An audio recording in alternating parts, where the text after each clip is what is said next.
High friends, good morning. Real blogger Jyoti চ্যানেলে সবাইকে স্বাগত। আশা করি তোমরা যে যেখানেই আছো সবাই ভালো আছো। তো আবারও চলে এলাম তোমাদের সামনে আবার একটা নতুন সকাল নিয়ে। তো এখন ঘড়িতে সকাল 6টা বাজে আর আমি দরজা খুললাম, দেখো। আর আজকে একটু সকালবেলাটা দেখছি কুয়াশা কুয়াশা ভাব। তো ওপর থেকে আমি নিচে নেমে এলাম, নিচে এসে আগে দরজা খুললাম, দিয়ে তারপর বিছানাটাকে একটুখানি ঝেড়ে নেবো, নিয়ে তারপর আসবাবপত্রগুলো একটু একটু করে ঝেড়ে নেবো, তারপর বাকিগুলো মানে ঝাড়ঝাঁটা দিয়ে ঘরদোর পরিষ্কার করব। আর সকালবেলা উঠে যদি আমি কাজকর্ম না করি তাহলে আর মানে একটার পর একটা সময় মতো করে কিছু করতে পারবো না। তো সে কারণেই তার কারণেই সকালে খুব ফাস্ট উঠে আমাকে কাজকর্মগুলো সব করতে হয়।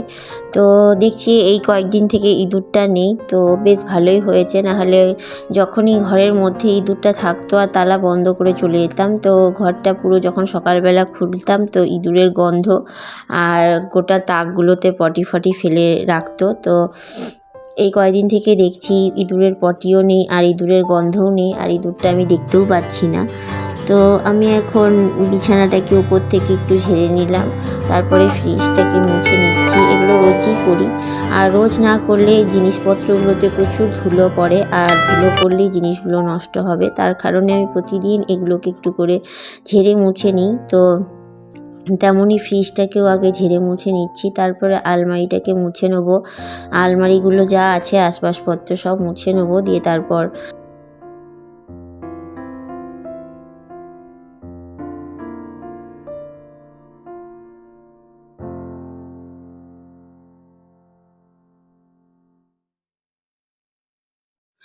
আমি ঘর ঝাড়ঝাঁটা দিয়ে একটু ঘরটাকে মুছে নেবো। আর রাত্রেবেলায় আমি ঘরটা ভালো করে মুছে রেখেছিলাম, সকালবেলা শুধু একটু ন্যাতা দেবো। আর আরেকটা তার কারণ হচ্ছে আজকে খুব সকালবেলা উঠে ছেলেকে আগে রেডি করিয়ে আগে ওর বাবার সাথে ছেলেকে পাঠিয়ে দেবো, কারণ ছেলে স্পোর্টস আছে। আর তারপর আমি যাব, কারণ ওর বাবা তো অতক্ষণ ওখানে থাকবে না। তো সেই কারণেই আমাকে যেতে হবে। তো আমি তাড়াহুড়ো করে সবগুলো সেরে তারপর আবার যাব। আবার ওর কোর্সটা যদি আবার 10টা বা 11টা থেকে হতো তাহলে কোনো ব্যাপার ছিল না, ধীরে সুস্থে সব কাজকর্ম সেরে যেতে পারতাম। কিন্তু একবারে সকাল 8 মানে 7:30 থেকেই ওর কোর্স শুরু হবে, তো 7:30টার মধ্যে স্কুলে যেতে হবে। আর ওকে আমি আগেই পাঠিয়ে দেবো 7:30টার মধ্যেই, আর আমি পরে যাব। তাও আমাকে যেতে হবে মোটামুটি 8:30 8টার মধ্যে। তো আমি তাড়াহুড়ো করে আগে ঘর দোরগুলো পরিষ্কার করব, তারপরে ভেবেছি যে একবারে স্নান সারবো, তারপর আমি বেরোবো। তারপরে এসে ছেলেকে নিয়ে এসে বাকি কাজগুলো মানে পুজো আর্চা বলতে আমি ঠাকুর প্রণাম করব আর একটু ধূপ ধুনো দেবো, তারপর রান্না বান্না সারবো। তো আমি যদি সকালবেলা করে এই ঘর দোর পরিষ্কার পরিচ্ছন্ন না করে যাই তো যেমনকার তেমনই পড়ে থাকবে। তার ফলে এসে আমাকে আবার হুটোপাটি করে সব, তখন আবার রান্নার চাপ চলে আসবে, কারণ রান্নার সময় হয়ে যাবে, তখন আবার এই দিক করবো না রান্না করব।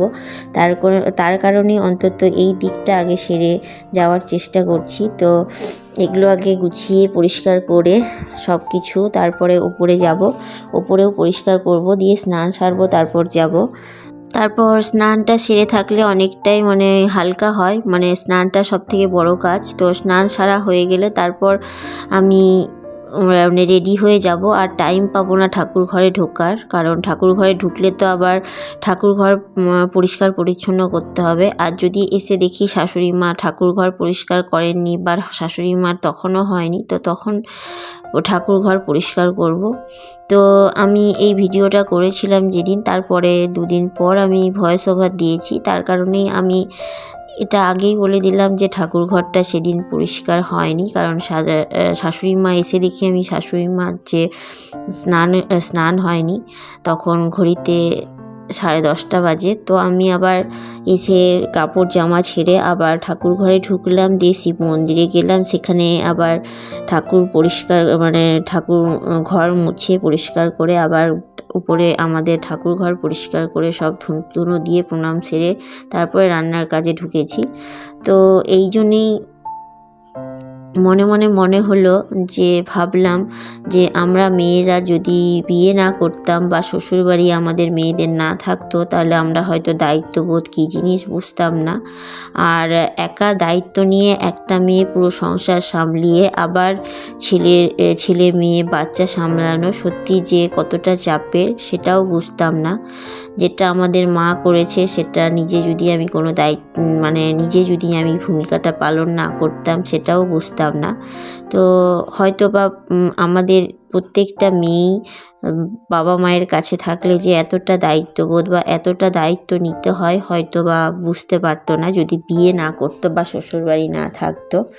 তো আমাকে সেরকমই মনে হলো। তো সেই রকমই দেখো আমি একটার পর একটা মানে নিয়ম মাফিক কাজ করে যাচ্ছি, কোনটার পর কোনটা করব, তারপরে কোনটা করলে আমার কোনটা সুবিধে হবে।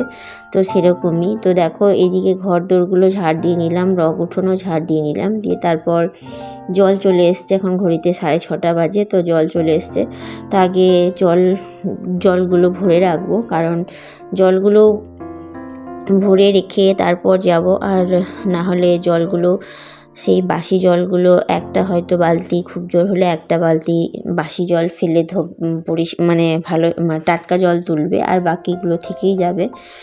আর আমি যদি না করি তাহলে সব থেকেই যাবে। তো সে কারণেই সব বাসি জল থাকে যা সব ফেলে দেবো, আর আমার খাবার জল, বোতলের জল সব ভরে নেবো। তো আমি ঘরটাও ন্যাতা দিয়ে নিলাম। আর সত্যি কথাই আমি রাত্রেবেলা একদম ভালো করে ক্লিন করে রেখেছিলাম, কারণটা আমি জানি যে সকালবেলা ভালো করে ঘর মোছার টাইম পাবো না। তো সে কারণেই আর সকালবেলা উঠে একটু ন্যাতা দিয়ে দেবো। আর আমি তো রাত্রেবেলায় বাসন মেজে রাখি, আর তোমাদেরকে বাসন মাজার ভিডিওগুলো আমাকে দেখানো হয় না, কারণটা আমার এখানে আমার শ্বশুরবাড়িটা এমন পুরনো বাড়ি যে আমার তো ঠিকমতো আমি রান্নাঘর একটা যে থাকবে সেটাও নেই, কারণ যে রান্নাঘর আছে সেগুলো পুরনো, সেগুলো এতটাই অকেজো যে রান্না করা যায় না। এখানে আমি কোনো রকমে বিয়ের পর সারিয়ে সুরিয়ে এইখানে রান্না করছি।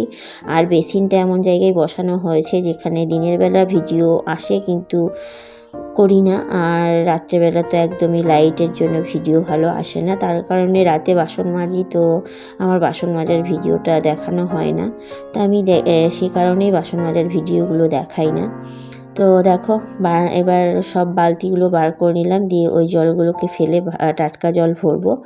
আর এদিকে আমি একবারেই গ্যাসে বড় হাঁড়িতে করে জল ভরে নিয়ে একবারে গ্যাসে গরম করতে দিলাম, কারণটা আমি স্নান করব বলে একবারে, আর ছেলেরও হয়ে যাবে গরম জল, মুখ ধোয়াবো। তো ওকে উপর থেকে নিয়ে এসে ওর বাবা এইভাবে এখানে শুয়ে দিয়েছে বিছানায় ব্ল্যাঙ্কেট চাপা দিয়ে। তো ওকে রেডি করে স্কুলে পাঠিয়ে দিয়েছি, আর আমিও চলে এসেছি। আর দেখো ওদের স্কুলে কোর্স হচ্ছে সেটাও তোমাদেরকে দেখিয়ে দিলাম। দিয়ে দেখো আমি এবার ছেলেকে নিয়ে চলে এসেছি, এসে আবার একটু তোমাদেরকে দেখিয়ে দিলাম। আর আমার জানি না ফোনে কি হয়েছে যে আমি ভয়েস দিলে সেটা উঠছে, শোনা যাচ্ছে না, সেটা আমি বুঝতে পারছি না কেন। তো সে কারণে আর ভয়েস দিইনি, ভয়েসটা আমি পরেই দিয়েছি। দিয়ে এসে ঠাকুর ঘর দেখছি শাশুড়ি মার হয়নি, তো ঠাকুর ঘর আমি পরিষ্কার করলাম, শিব মন্দিরে গেছিলাম, পরিষ্কার করলাম, দিয়ে ধূপ ধুনো দিয়ে প্রণাম সেরে দিয়ে এখন নিচে এলাম, দিয়ে তারপর ছেলেকে খাওয়াতে বসেছি। তো ওকে একটুখানি মুড়ি খাওয়াবো আর আমিও খাবো। তো আমরা খেয়ে দিয়ে এখন আমি ভাত চাপিয়ে দিয়েছি, দিয়ে রান্না বান্না সব সেরে তখন বিকেলবেলা আমি সবগুলো করতে বসেছি। আজকে রাত্রেবেলা একটুখানি ভাজা পিঠে আর সেদ্ধ পিঠে বলতে ভাপিয়ে দেবো, সেই পিঠে হবে। তো নারকেলের পুর করব, সে কারণে নারকেল ছাড়িয়ে দিয়ে গেছে বর, তো আমি বিকেলবেলা নারকেল ছাড়াচ্ছি আর তারপর নারকেলের পুরটা করে নেবো।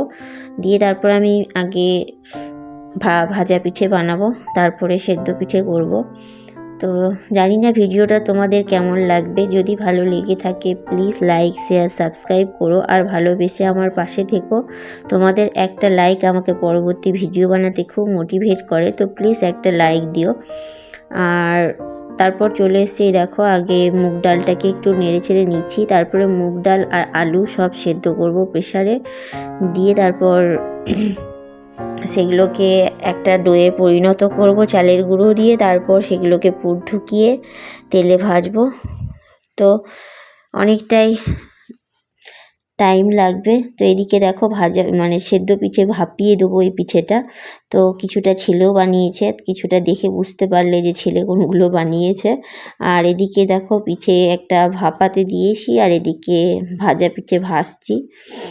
তো আমার প্রথমে কয়েকটা ভাজা পিঠে যা হয়েছে সেটারই শ্যুট নিয়ে নিলাম। তো আজকের জন্য এইটুকুই। সবাই ভালো থেকো, সুস্থ থেকো, টাটা।